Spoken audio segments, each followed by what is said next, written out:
Quand j'arrive en Espagne, là tu pars sur des équipes qui veulent le ballon. Avant de vouloir gagner, on veut le ballon. Si on a le ballon 90% du temps et si on fait les choses bien, on aura plus de chances de marquer et de gagner des matchs. Donc c'est ça la configuration. Après, en Espagne, c'est beaucoup moins athlétique. Des joueurs beaucoup plus petits souvent et beaucoup plus vifs. Donc il y a ce côté où choqué au début, choqué parce que ça va vite, choqué parce que t'as pas ce côté où, tu sais, en France, tu auras souvent deux ailiers très rapides où individuellement ils vont faire la différence tout seuls. Là-bas, la différence, elle se fait collectivement.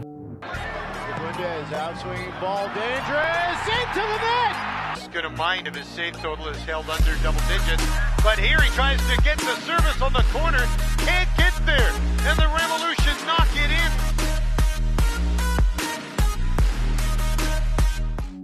Salut à tous, on se retrouve pour un nouvel épisode avec Wilfried Zaïbo, footballeur professionnel aux multiples casquettes.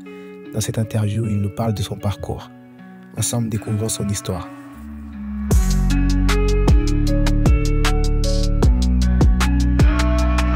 Salut à tous, aujourd'hui on a la chance de recevoir un invité de marque, monsieur Wilfried Zaïbo. Wilfried, comment ça va? Ça va super et toi? Vraiment merci pour commencer d'avoir accepté l'invitation. C'est un plaisir de pouvoir échanger avec toi. Pour commencer d'abord, la question qu'on pose toujours à nos invités, footballeur que tu es, comment la passion du foot est venue dans ta vie? Je pense que la passion du foot elle est venue très tôt dans la cour d'école.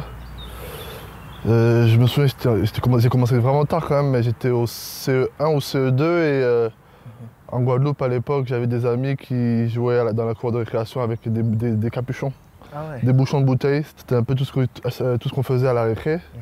Et du coup, j'ai commencé à jouer que comme ça et c'est par là qu'ils m'ont dit « Ah, mais tu te débrouilles pas mal, viens en club avec nous à côté. » Okay. Du coup, tu as commencé à jouer au foot, on va dire, dans les cours de récréation, à peu près comme tout le monde et tout. Et toi, tu as grandi en Guadeloupe, c'est ça? Ouais, j'ai grandi en Guadeloupe. Mon père est ivoirien et ma mère centrafricaine. Je suis né à Marseille, mais mon père il était très vite muté en Guadeloupe. Okay. Donc du coup, c'est pour ça qu'on est parti très vite là-bas. Okay. Et quand est-ce que tu es revenu en métropole? Je reviens à 14 ans. À l'âge de 14 ans? Oui, à 14 ans. Ouais. D'accord.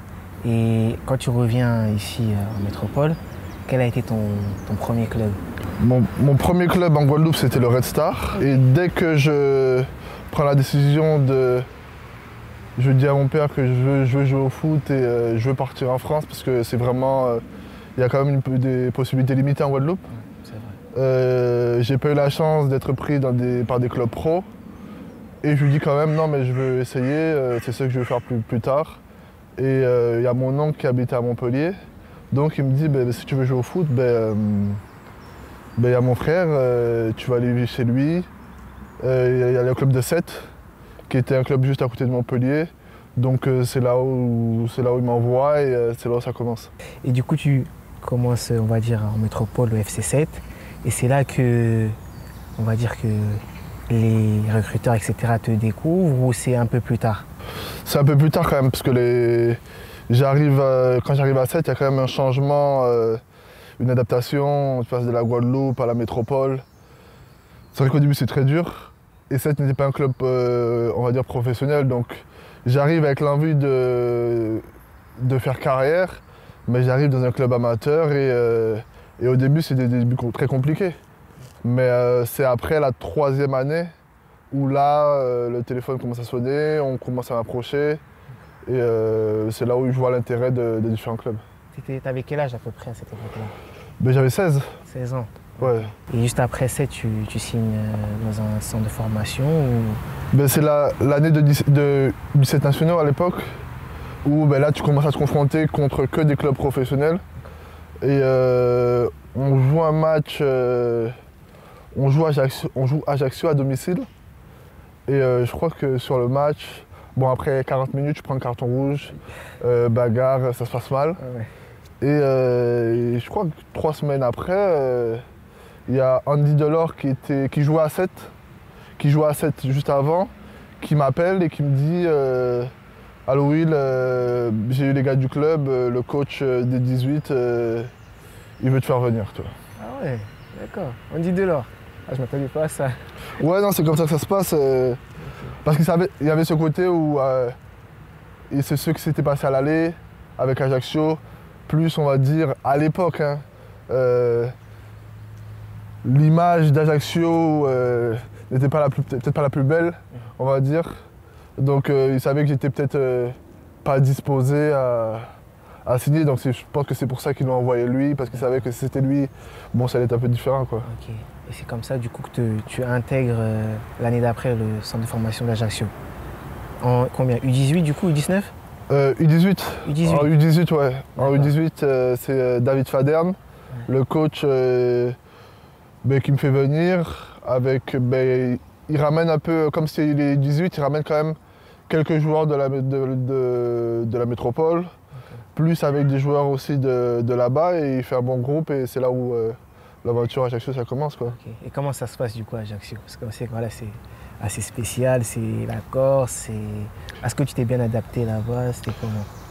C'est spécial parce que tu as des préjugés dans un premier temps, mais après, pour moi, ça a été ma plus belle expérience. Tu sais, j'ai pas eu la chance de découvrir des centres de formation très tôt. Donc il y a ce côté où c'est ma première expérience, on va dire, en tant que joueur d'un centre de formation. Donc tu manges, tu vis, tu dors au football. Il y a un bus qui vient te chercher. Au début c'était cool, hein. Moi j'allais à pied à l'école, il y a le bus qui vient te chercher, tu manges à la cantine, on est tous ensemble, on est par deux dans les chambres, donc c'est un peu la première vie, la première expérience. Donc pour moi c'était ma plus belle expérience parce que c'est le côté du foot qui est le plus vrai et le plus fun en vrai. D'accord. Et est-ce que c'est à Ajaccio du coup que tu signes ton premier contrat pro? Ouais, c'est à Ajaccio que je signe mon premier contrat pro un an et demi après. C'est vrai que tout s'enchaîne un peu très vite. J'ai la chance aussi que Ajaccio aussi ils étaient en Ligue 2 à l'époque, où ça jouait la montée, mais l'année où le club il monte, c'est l'année aussi où j'intègre le groupe professionnel avec Olivier Pantaloni, où il me fait jouer des matchs amicaux au début. C'est vrai que ça se passe bien, et la chance aussi que c'était pas un club qui avait des gros moyens. Donc c'était un club aussi qui devait compter avec les jeunes, et j'ai eu la chance qu'ils ont compté avec moi, et c'est là aussi où je peux faire mes premiers matchs et vivre aussi l'expérience du monde pro, quoi. Du coup, tu es à Ajaccio, ils te font confiance, tu signes ton premier contrat pro, tu fais tes premiers matchs amicaux et officiels. Et à la grande surprise, tu signes en Espagne. Tu vas en Espagne, c'est ça? Ouais. Ok. Et nous, on était curieux de savoir pourquoi tu fais le choix de partir en Espagne. Tu étais assez jeune. Voilà, tu as dû commencer à faire tes marques au sein du championnat français. Et voilà, comment tu as eu l'intérêt d'un club espagnol? C'était lequel? Voilà. Est-ce que tu peux nous en dire un peu plus? Mais de base, ouais, Ajaccio, c'est ma plus belle expérience, mais c'est mon plus grand regret aussi, parce que l'année où je débute en pro, je suis aussi appelé en équipe de France. Donc aussi, logiquement, mon contrat, il est revalorisé. Équipe de France Espoir? Des U19. Donc mon contrat aussi, il est revalorisé. Et c'est vrai que pour Ajaccio, pour un joueur qui ne jouait pas beaucoup à l'époque, c'était aussi beaucoup d'argent. Et la même année, on descend. En national? On descend en Ligue 2. Ah, Ligue 2. On était en Ligue 1, on descend en Ligue 2. Et quand on descend en Ligue 2, il y a Ravanelli qui arrive. Et là, on m'a dit clairement que je gagnais beaucoup trop d'argent pour un joueur qui n'allait pas jouer beaucoup. Et là, on me dit, on est, je crois, le 20 juin. Le 20 juin, c'est très tard. Et on me dit, on ne pourra pas te garder. On va pas non plus te coincer, mais tu peux trouver un club et tu dois te débrouiller. Donc c'est là où là, je dois trouver des options. C'est compliqué parce que on finit le 20 juin, maintenant ça le 20 juin. La prochaine saison, les pré-saisons, elles commencent déjà dès juillet. Début juillet. Donc c'est un peu la panique, et je reçois un coup de téléphone d'un agent qui me dit, j'ai un deal pour toi. Est-ce que tu es prêt à venir en Espagne? Donc sur le coup, j'avais rien. Et le deal, c'était à l'époque, je sais pas si tu te souviens, mais il y avait ça beaucoup avec les joueurs de Porto, où tu vendais tes droits à des entreprises, et les entreprises, elles avaient 50% de tes droits. Ah ouais, Je savais. Donc ça veut dire que tu vendais tes droits contre une somme d'argent. Et après, c'était aussi qui décidait un peu pour toi, quoi. Et donc sur le coup, c'était ma seule option. Sinon, j'allais me retrouver sans club, alors que je viens de signer pro, alors que je viens de débuter, alors que pour moi, tout allait bien. Et c'est pour ça que j'ai décidé de signer ce contrat et de partir en Espagne. Et je signe à la Ponferradina en Ligue 2. Mais je suis prêté tout de suite en national. Parce que la barrière de la langue, parce que l'adaptation et parce que je pense qu'ils savaient aussi que si je jouais 6 mois en national, ben, ils allaient très vite récupérer leur argent, quoi. Ah là, le football. Ok. Et du coup, voilà, tu fais tes premières apparitions en Espagne nationale. Ça se passe plutôt bien. Et dans la foulée, si je ne me trompe pas, tu signes à Valence. Ouais, ben du coup, ben, je me retrouve un peu dans une configuration qui est un peu celle d'Ajaccio. Je me retrouve à Fuenlabrada, qui est un club à Madrid, donc beaucoup de visibilité, mais aussi un club amateur. Donc ça fait que je joue tous les matchs, il n'y a pas beaucoup de pression. Et je m'amuse et je m'adapte bien. J'ai aussi la chance d'avoir des joueurs un peu plus expérimentés qui sont à côté de moi et qui on va dire, facilitent aussi mon adaptation et me mettent à l'aise. Donc je joue 6 mois à plein et après, on arrive en janvier. Et en janvier, à la fin de match, Ayala, qui était un grand défenseur de Valence, à l'époque d'Angloma, Couro Torres, qui ont gagné la Coupe de l'UEFA, okay. Ben, il m'attend à la sortie d'un match et il me dit Will, j'ai envie de te faire venir à Valence et est-ce que tu seras OK, quoi. Okay, du coup, ça se fait comme ça, les premières discussions avec le club Du coup, sur le moment, je lui dis non, tu vois. Je lui dis non parce que je sors d'Ajaccio avec on va dire un épisode traumatique à la fin. Ouais. Je reprends du plaisir, je joue tous les matchs. Son plan à lui, c'était de me faire signer à Valence, mais d'abord aussi avoir du temps de jeu en équipe réserve pour après me faire monter. Donc au final, pour moi, je lui ai dit, on est en janvier, laisse-moi finir la saison et après on en discute. Parce qu'au final, j'allais jouer au même niveau. Donc je préférais aussi, moi, continuer à jouer et prendre du plaisir que partir dans un autre club, devoir se réadapter encore. Et ça allait être plus compliqué pour moi, alors que en vrai, je retrouvais du plaisir, quoi, tout simplement. Donc je voulais jouer, je voulais rester là où j'étais. J'étais bien, je m'étais adapté à la ville, aux coéquipiers. Donc pour moi, sur le moment, il n'y a pas de sens de jouer, quoi, de partir. Okay. Du coup, c'est au mois de juin que tu rejoins... Non, du coup, ce qui se passe, c'est qu'au début, je dis non. Et je suis catégorique sur le fait que je vais rester jusqu'en juin. Et après, je fais pas grève, mais je dis que je ne vais pas m'entraîner, je vais rester, je ne vais pas bouger, quoi. Et le coach de Fuenlabrada, il vient me voir et après un entraînement où il me dit non, mais aujourd'hui je ne t'entraînerai pas parce que tu dois partir. Et je lui dis non, comment ça je ne m'entraînerai pas. Moi j'ai dit que je restais, donc c'est mon choix, on va tous le respecter. À la fin de l'entraînement, il vient me voir et il me dit viens, on va manger, quoi. Donc il m'invite à manger et il me dit tout simplement oui, là la situation du club fait que moi j'aurais aimé te garder, mais il y avait des joueurs qui ça faisait 3 mois, 4 mois qu'ils n'étaient pas payés. Lui qui n'était pas payé depuis 2 mois. Il m'a dit oui, je t'aime, merci pour tout ce que tu as fait. Mais aussi si tu nous respectes et si tu valorises aussi les 6 mois que tu as passés avec nous, la meilleure solution c'est de partir parce que ça ferait rentrer de l'argent. Donc il y a ce côté aussi où tu sais, quand quelqu'un il vient, on va dire qu'il te prend sous son aile, il te respecte, il fait en sorte que tu sois bien, te dit les choses, ok cool. Je décide de partir parce qu'on a cette conversation. Ok. Et t'as pris par les sentiments du coup. Ah oui, fort, fort. Et voilà, du coup après là on arrive au moment où tu signes à Valence.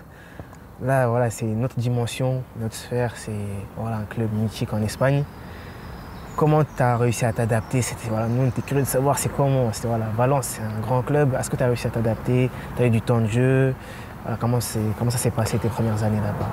Au début très dur parce que très fort. C'est-à-dire que le football espagnol, c'est pas les mêmes caractéristiques que le football français.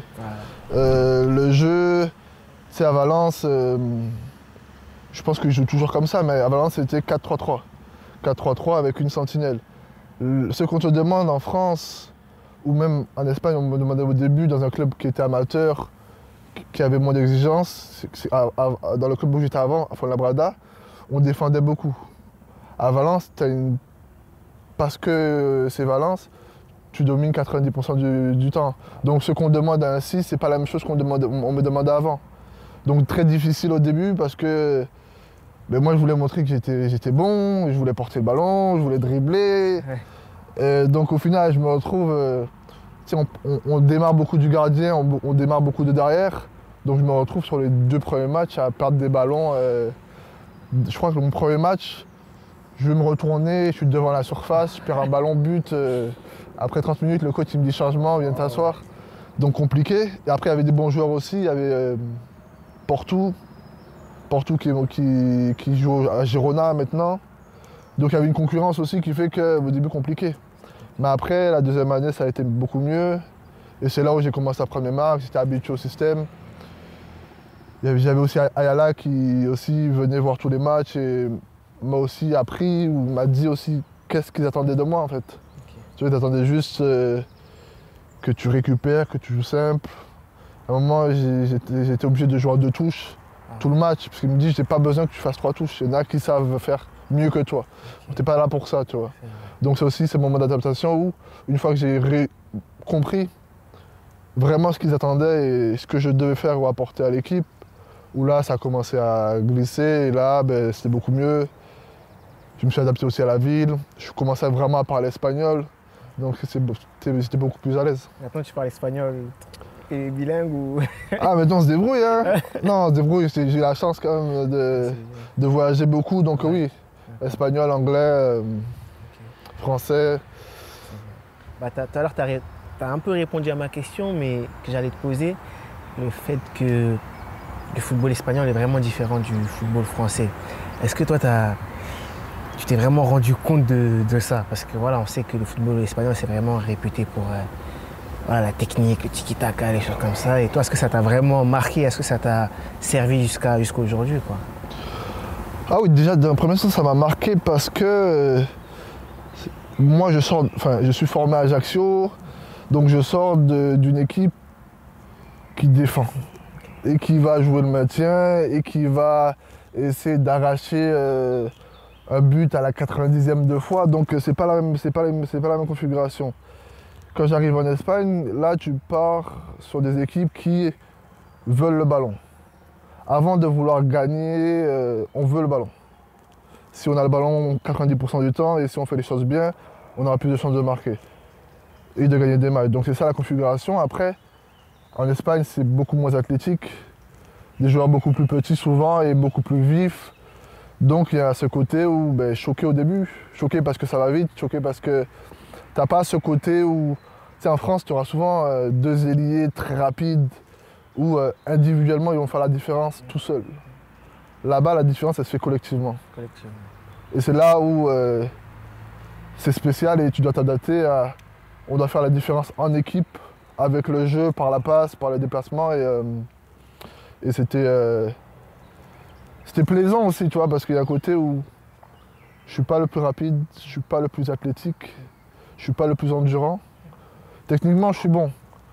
Physiquement aussi, j'étais par rapport aux joueurs là-bas de ma génération, je faisais quand même des différences. Donc c'est aussi un puzzle aussi qui s'est emboîté et qui a marché parce que physiquement, j'arrivais à apporter cette partie athlétique. Techniquement, je m'en sortais pas mal.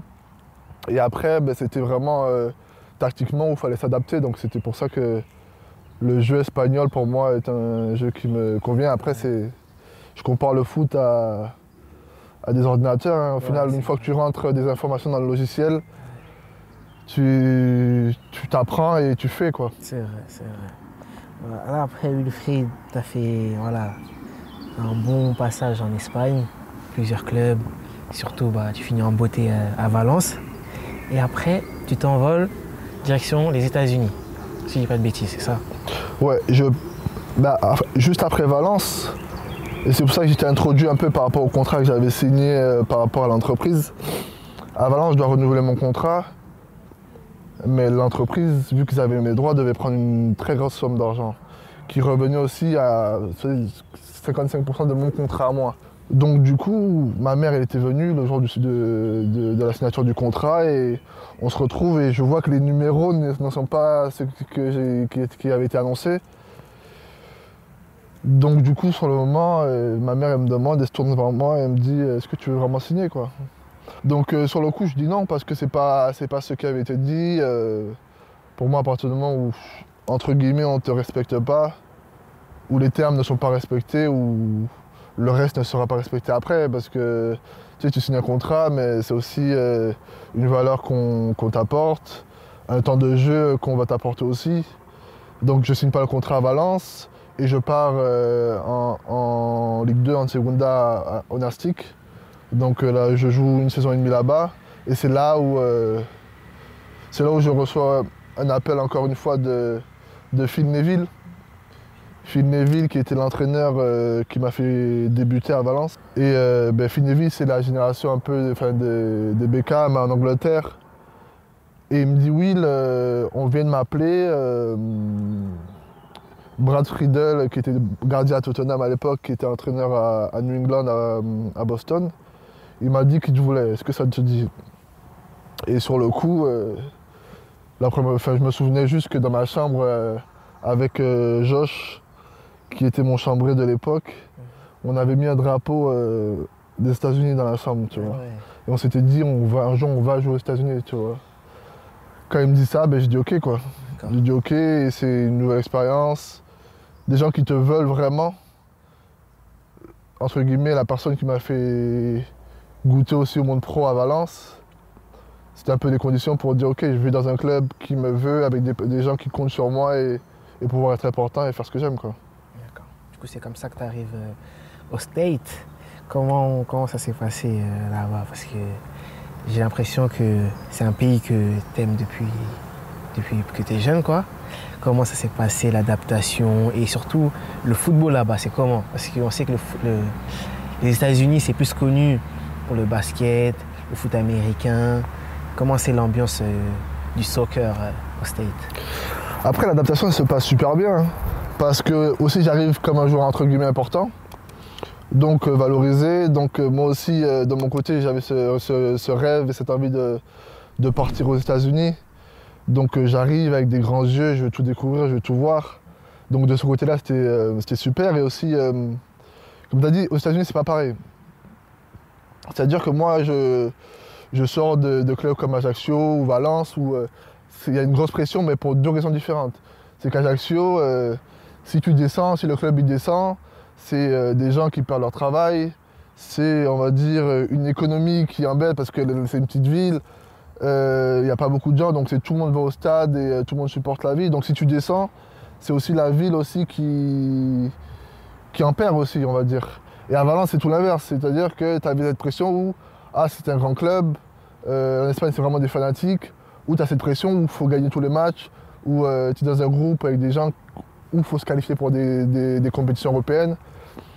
Là, j'arrive aux États-Unis et il y a zéro pression. Ah ouais. Zéro pression parce que c'est pas le sport populaire.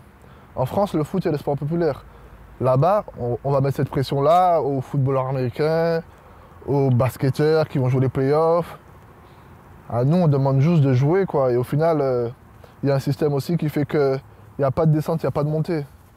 Donc au final, la pression que je te dis de descente ou des gens qui vont perdre le travail, elle n'existe pas.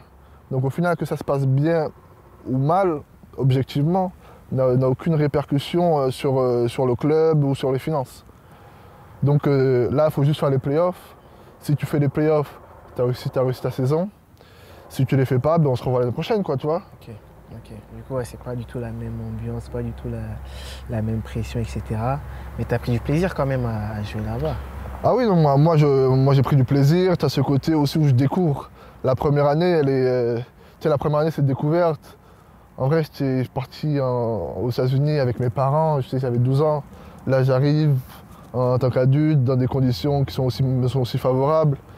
Tu voyages partout, tous les week-ends, tu passes de Los Angeles à Miami, Orlando, tu pars à Montréal, tu découvres des trucs. Franchement, c'était super cool. Donc moi, j'ai vraiment adoré, tu vois. Okay. Merci de nous avoir raconté cette expérience américaine.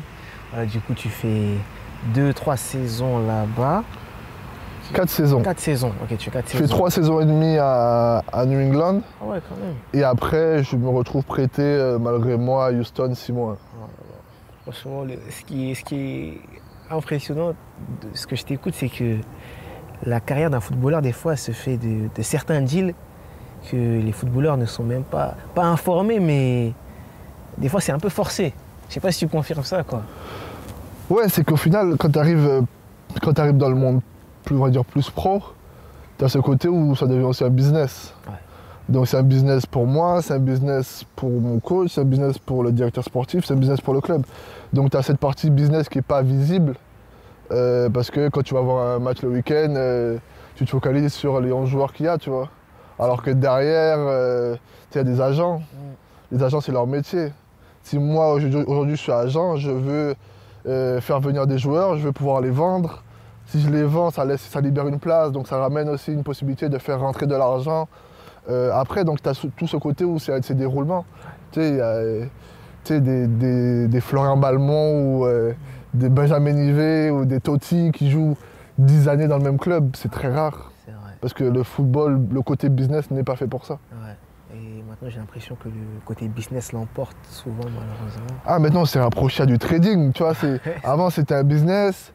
Tu sais, après, moi, j'ai grandi avec les Zidane, où tu vendais des Zidane, tu le vends 40 millions, ah, folie. Ouais. Aujourd'hui, ça manquerait de respect à personne. Hein. Le foot fait que, et le business fait que. Il y a tellement d'argent que un jeune, il va jouer 6 matchs et il va être vendu à des sommes astronomiques.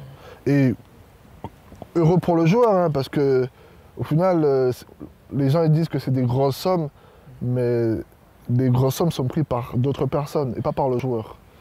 C'est vrai. Donc aujourd'hui c'est du trading, aujourd'hui c'est le montagne russe. Hein. Ouais. Un joueur il va être très vite propulsé en haut parce que les médias vont faire en sorte qu'il faut faire monter sa valeur et très vite aussi propulsé en bas parce que aussi on a gagné de l'argent avec toi, vas-y c'est qui le suivant quoi. C'est vrai, je suis totalement d'accord avec toi. Et voilà, après du coup, tu reprends l'avion, tu vas en Irlande si je dis pas de bêtises, à Dundalk. Dundalk. Ok, voilà. Et après, tu vas à Bastia Borgo, ouais. Plus récemment. C'est le dernier club par lequel tu es passé.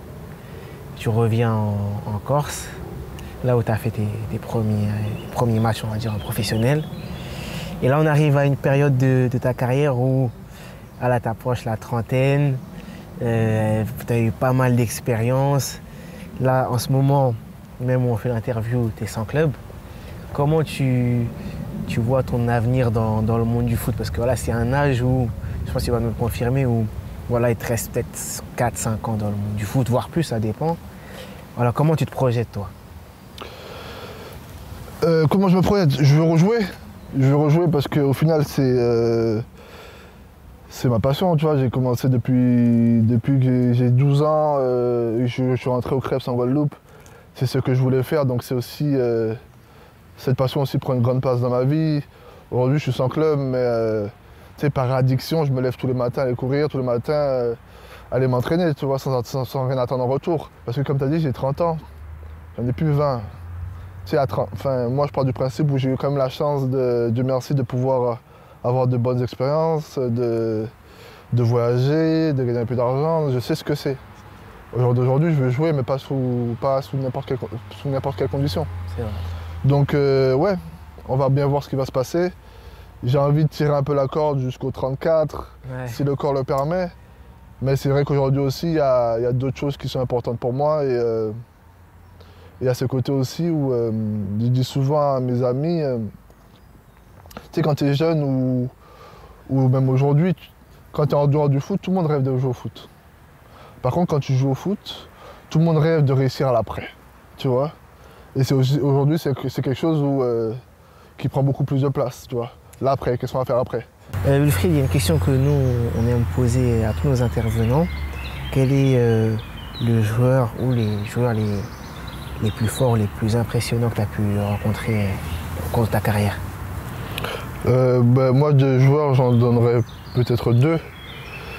Après, le fait que j'ai joué avant, ça fait que j'ai eu la chance d'avoir un Dani Parejo.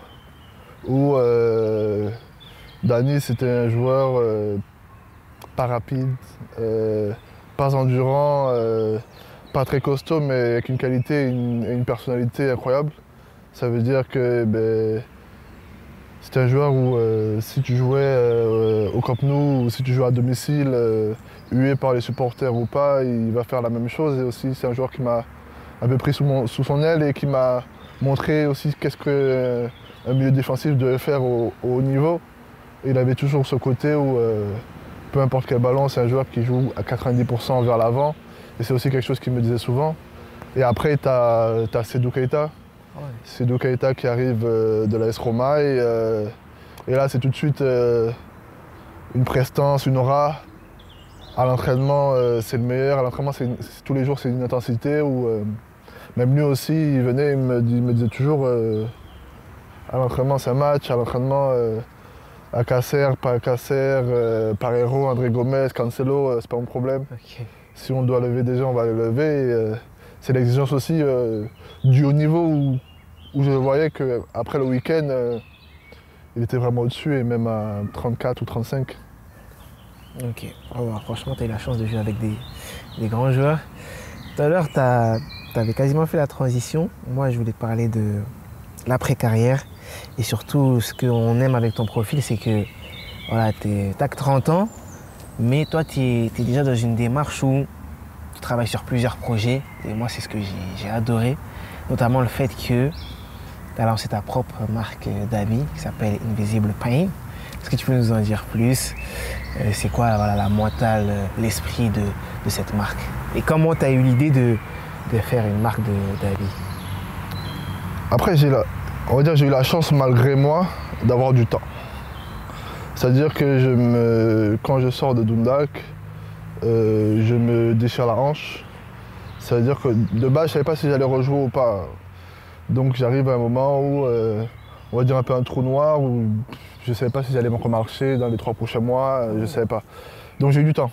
J'ai eu du temps pour voir ce que j'aimais, ce que je voulais faire. Si aujourd'hui ça s'arrête, comment on fait? Faire une marque de vêtements, ça a toujours été quelque chose que je me suis dit, que j'ai écrit dans ma to-do list. Ah ouais. Après, Invisible Pain, pour moi, c'était plus que marque de vêtements, c'est aussi de dire, ok, qu'est-ce que tu veux faire, qu'est-ce que tu aimes et qu'est-ce qui te passionne. C'est-à-dire que faire une marque de vêtements, c'est une chose, mais après, pouvoir aussi rassembler des gens. On peut aussi avoir un côté où, tu sais, même au jour d'aujourd'hui, hein, des fois, certaines personnes me voient comme ayant réussi, mais même une personne qui a réussi, pour certaines personnes, ben, il y a ce côté où moi, c'était chaud, quoi. C'était chaud, c'était compliqué. Je sors de la maison, on pense que je suis bien, et je rentre à la maison, je suis le plus déprimé, tu vois. Et tu avais ce côté où le nom vient de là. Le nom vient de là parce que je pense qu'il y a tout ce côté où on aime donner une image, et on doit donner une image. Mais après, l'image qu'on donne ne doit pas être très loin de la réalité. Tu sais, moi, j'étais parti, je m'en souviens, je crois que je tombe en dépression un jour. Tu vois, après à la fin de mon passage aux États-Unis, je suis en dépression. Après, c'était l'époque Covid. Je suis en dépression et j'arrive plus à dormir. Par contre, pour pouvoir dormir, pour pouvoir avoir des médicaments pour dormir, le docteur il me dit faut que tu ailles voir un psy, tu vois. Je dois aller voir un psy pour pouvoir avoir des médicaments. Et du coup, je commence un traitement avec la psy et elle me dit, on a des discussions et je lui dis oui, mais les gens ne comprennent pas, mais deux fois, je suis tout seul là. Tu sais, je sors, le week-end on va jouer, il y a 20 000 personnes. Ah, t'es plus fort, t'es plus beau, on veut des autographes, on veut ci, on veut ça. Et là, je rentre à la maison, je suis tout seul. En plus, aux États-Unis, à 18h, décalage horaire, mon téléphone, il ne sert plus à rien. Tu vois, donc je suis là à regarder le plafond et c'est compliqué, tu vois. Donc de me dire que comment je vais arriver à faire que mon expérience aussi puisse parler à d'autres, tu vois. Mon petit frère, il joue à Lens, on a 10 ans d'écart, tu vois. C'est quand même 2 générations où je me dis, ok, qu'est-ce que je peux laisser à mon petit frère, quel exemple je peux lui donner, tu vois. Et la marque de vêtements, c'est une chose, mais après, ça ira beaucoup plus loin que ça. Et ouais, j'ai eu la chance d'avoir, malgré moi, du temps pour pouvoir me focaliser sur d'autres choses, pour pouvoir découvrir autre chose. Et c'est une chance aussi, tu vois. Et c'est vrai que, tu sais, moi j'arrête l'école parce que je peux plus aller à l'école. J'ai mon bac, je peux plus aller à l'école. On entraînement tous les matins, on voyage tous les 3 jours. Même si je voulais, j'aurais pas pu, tu vois. Mais c'est important de voir aussi, peut-être pas l'école, mais voir qu'est-ce que je veux faire après. Tu vois, une carrière, j'en ai 30. J'ai commencé à 13 ans. Tu sais, je vais pas me réveiller demain et me dire hey, qu'est-ce que je vais faire dans 6 mois, non. Qu'est-ce que je vais faire dans 10 ans ou qui je vais être dans 10 ans, tu vois. D'accord. Donc c'est ça où il faut commencer à réfléchir, tu vois. Ouais. Franchement, le cheminement est très intéressant. Et en tout cas, moi, comment je comprends la chose, c'est à travers ta marque et l'esprit, c'est que tu as essayé de mettre, on va dire, des mots sur des mots MAUX, quoi, sur ce que tu as pu vivre, sur ce que, voilà, tout ce que tu as pu traverser dans ta carrière de foot.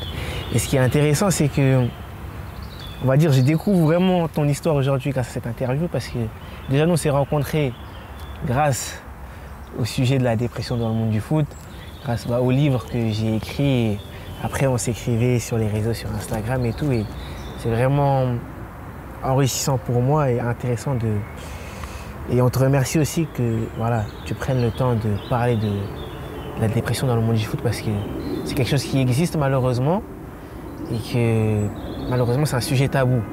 Et vraiment, on trouve vraiment ça courageux de ta part que tu puisses le temps d'en parler, en espérant que voilà, qu'il y ait un maximum de jeunes qui seront sensibilisés sur cette question. Et j'espère que tu continueras dans ce sens-là et que la marque Invisible Pain continuera d'inspirer les jeunes.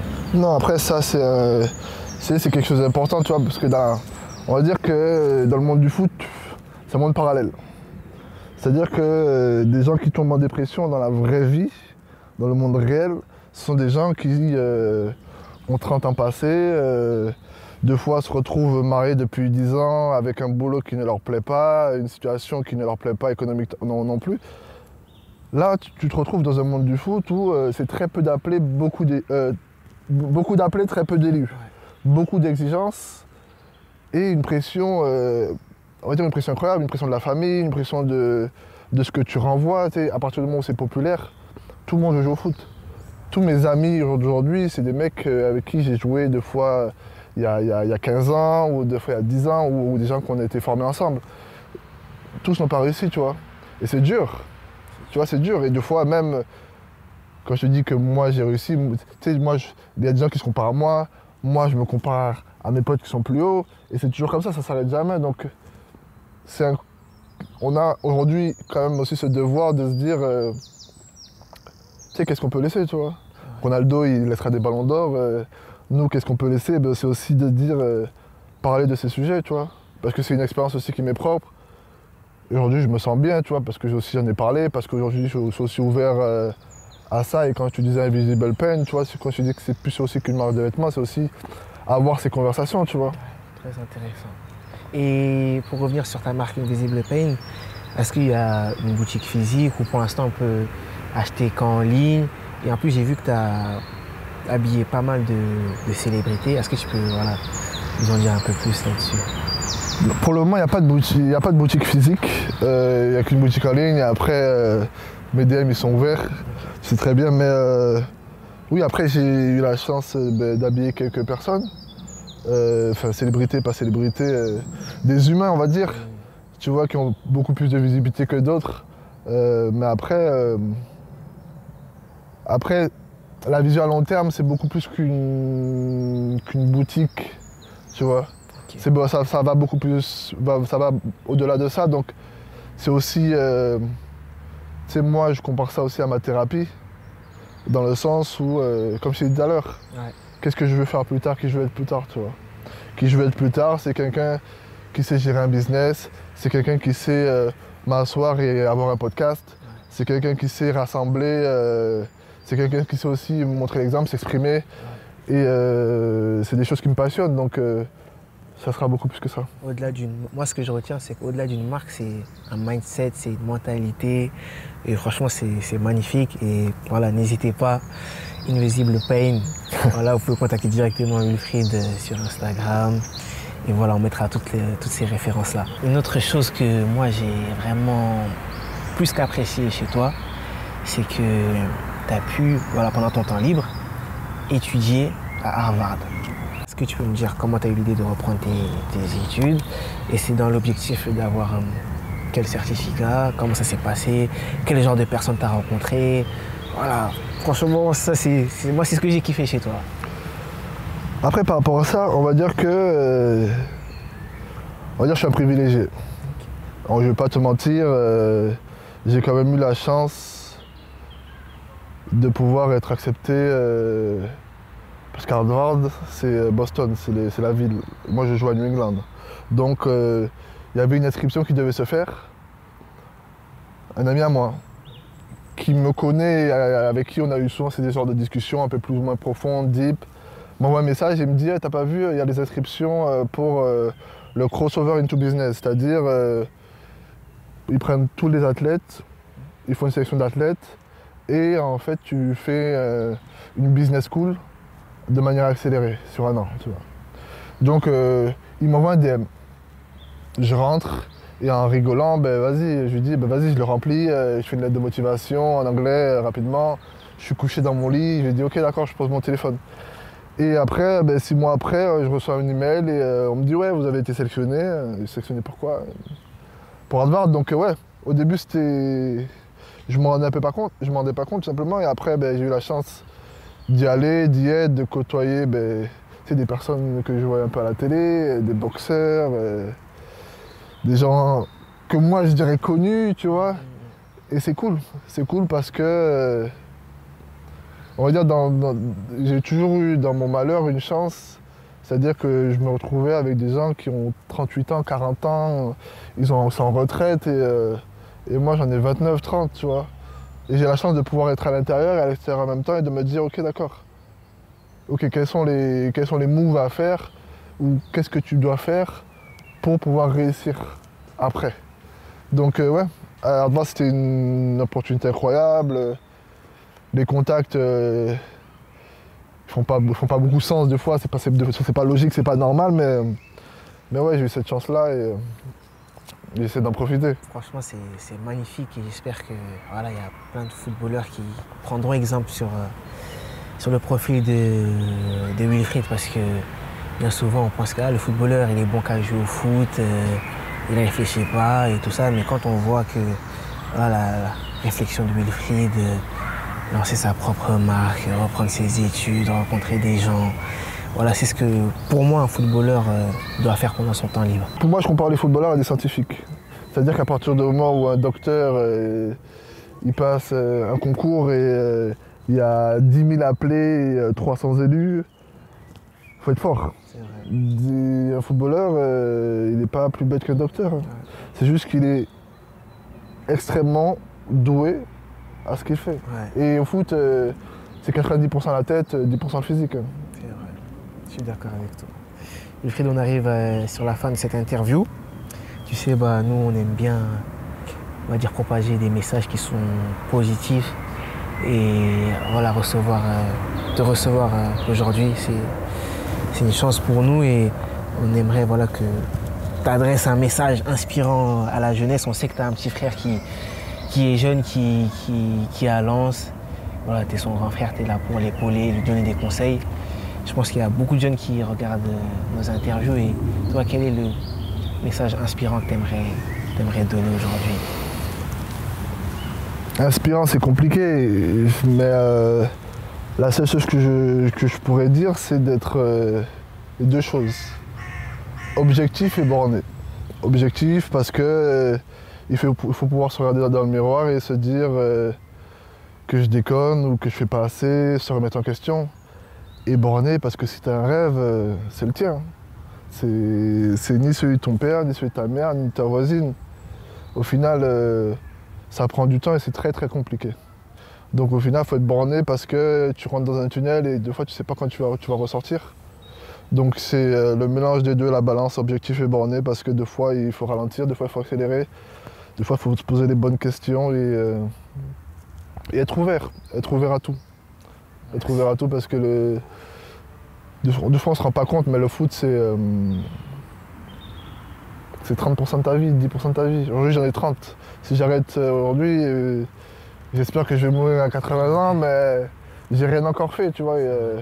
Il y a beaucoup plus de choses que le foot, c'est beau. Le monde est beaucoup plus beau et un footballeur est un humain comme tout le monde, il n'est pas juste bon qu'à ça. Il est juste très bon à ce qu'il fait, oui, mais il n'est pas bon qu'à ça. Merci beaucoup pour ce beau message, Wilfried. Et dernière question qu'on pose à nos intervenants. Quelle est la personne que tu aimerais voir dans un prochain épisode? Accessible ou pas accessible? Accessible, on va dire. Accessible. Accessible. Ou pas accessible, hein?